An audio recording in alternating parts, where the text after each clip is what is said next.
Steve, what are we talking about today?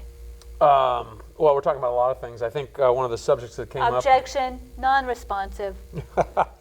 Okay, the topic is objections. The topic is objections, right? I think it's a great topic. When a layperson, your client or mine, is in court and they hear you or the other attorney say, "I object" to the judge, what does that mean?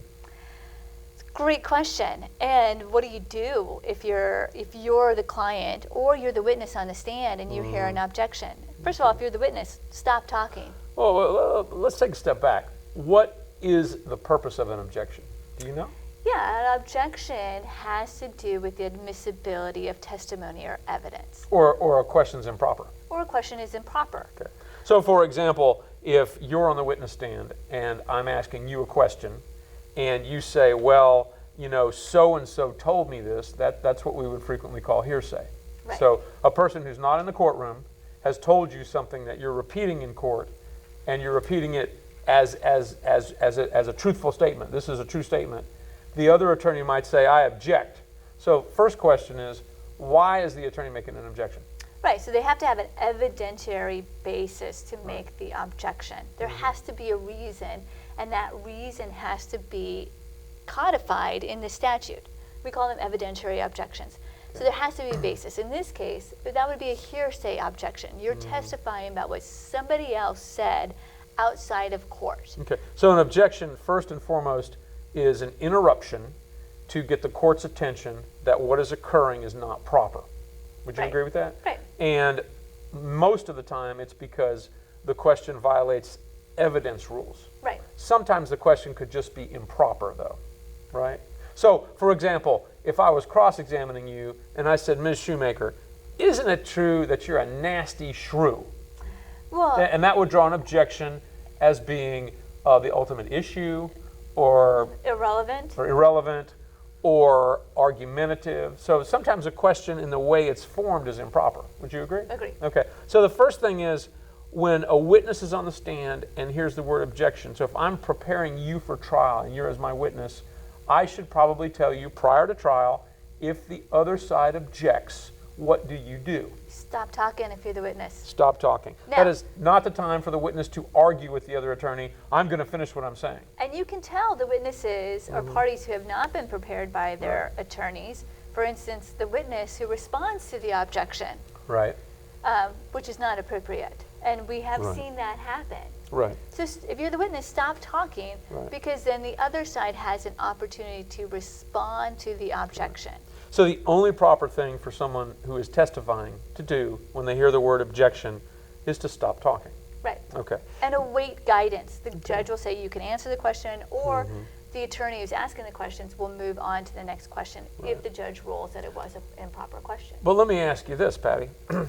If you are my client and you're sitting next to me, and in the course of, say, 6 or 8 hours of trial, I'm objecting and the judge is overruling my objection.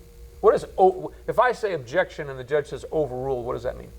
The judge doesn't agree with you. The judge does not agree with me. The judge is saying, Mr. Shewmaker, you're dead wrong. Okay. Sit down. Okay, so if you're my client... Yeah, you saw that. I refrained from using the profanity. Go ahead. Okay, so if you're the client and you're sitting there for hour after hour, and me, your attorney, I'm making objections and the judge is not agreeing with me, does that start to make you feel like you've got a bad attorney? You're not confident?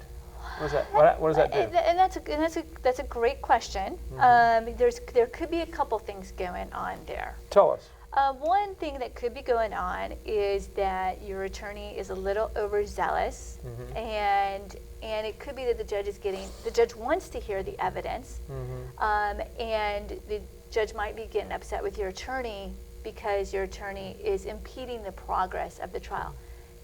But that's not always the case. The flip side of that could be that you have a very difficult judge and your attorney is trying to, what we call, perfect the record. So maybe the questions that the other attorney is asking really are inappropriate or improper or call for inadmissible evidence. Could I, as your attorney, make several objections that are all overruled, so I lose on them, but do them for strategic reasons? Sure, absolutely. What would the strategy be? Sometimes you make objections just to throw the other side off of their rhythm and to sidetrack them. Sometimes you make what we would call talking objections, where you start to argue your case within your objections. Are those technically proper? They're not, but sometimes judges will let you get away with them. Okay. And you always should be advocating for your client, right?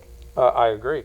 Is it appropriate that the client, possibly somebody watching this video, raise the question prior to trial in preparation about objections and all that, so that they understand better what happens in trial?